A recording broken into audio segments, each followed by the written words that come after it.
आज यहाँ हिउँमा नातिनी चुला बनाउँदैछ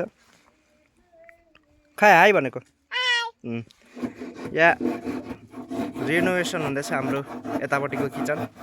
अङ्कल भेनाले गर्नुहुँदैछ नामसाङ अभिजित म चाहिँ मल बोक्दैछु हाई भेनाले काटेको पनि देखाइदिएन बहिनीले देखाउँदैछु नि यहाँ भेना हुनुहुन्छ अङ्कल पनि हुनुहुन्छ यहाँ चाहिँ निकै प्रोग्रेस भइसकेको छ हौ बोइलर नहुँदा काम गर्नु पनि मजा आउँदो रहेछ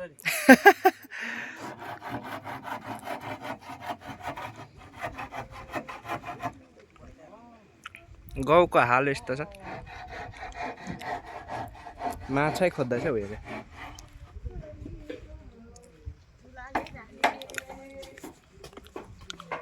अनि चाहिँ यहाँ चिया सिया खाना सब्जी गर्नु हुँदैछ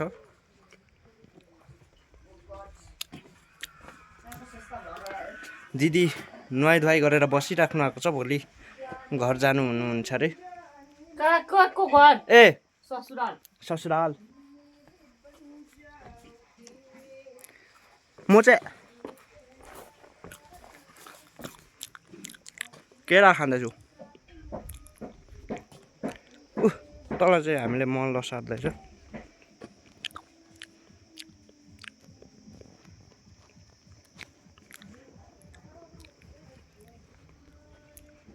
यस्तै छ है गाउँको हाल